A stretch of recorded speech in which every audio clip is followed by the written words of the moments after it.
Let's talk about the housing market. Potential home buyers have been hit with another jump in mortgage rates. University of Houston downtown professor Dietrich von Biedenfeld is here to help us understand what 7% mortgage rates means for the market. And you, good morning. Thanks for being here.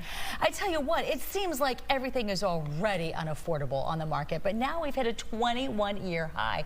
What does this mean for people who are searching for a house right now? Well, you all were just talking about student loans. Let me tell you, if people don't pay and their credit scores go down, they will never be homeowners, right? Because it takes a number of years for these credit scores to change, any negative reports to roll off.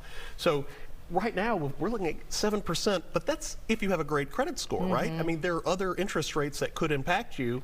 And so when you think about these numbers and you say $100,000 to $18,000 of difference, perhaps over the life of a loan for some of these $400,000, $600,000 houses, we're looking at a 4.3 million person shortage. So when we think about units of apartments or houses, where do people live? So all of these are coming together to create a real storm as far as people's money. Like you mentioned, the student loan repayments coming back on people's pocketbooks. So each month, people's available money is going to be less. The inventory is still scarce. It's moving up, but it's not moving up quickly enough, and people are holding on to their homes.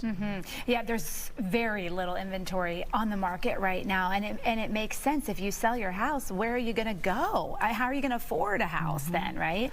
Right. We've got a ton of factors coming together. Return to work. Employers are taking back some of that power that they lost during COVID, and employees are saying, I don't need the home office anymore. And you know what that great looking place is? Everybody keeps coming here. Stop. Look at that. A nice Texas on the fly there. Now, you can't help but wonder, with these rates that continue to go up, is that going to end up causing homes to not sell so high? Are they going to have to adjust that a little bit? Well, a lot of our wealth is tied to our home ownership. It's part of the American dream. And so people have built their entire financial plan on appreciating home values. And that means that people can't sell for necessarily less than what they anticipated making off of it, because they may have taken on more debt than they wanted over the 20, 25, or 30-year period. And these interest rate projections, the financing timelines for homes, people aren't having children as much as they used to. And like I said, if you had a home office and your boss says come to work, rather than buying a new house, you just turn the office into a nursery and you say, okay, we'll make do. People have been doing this in California with their high home prices for years, and Texans may have to adjust.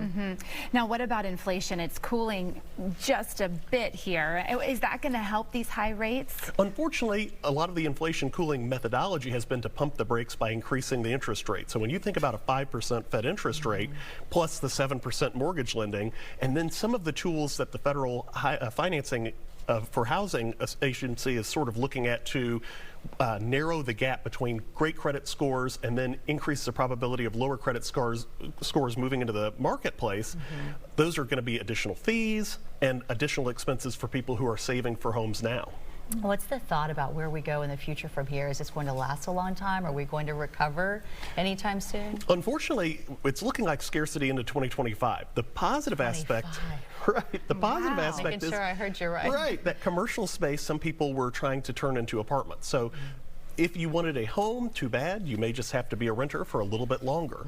But again, a lot of people are saying, wow, the down payment rate, the tie to this area, and the desire to be mobile. So we have some of this generational Gen Z move to work remotely and things like that impacting the desire for home ownership. Yeah, so a seller's market for 2 more years. Yes. Oh my gosh. All right, Dietrich von Biedenfeld, thank you so much, and happy first day of school. Yeah, good luck. Thank you.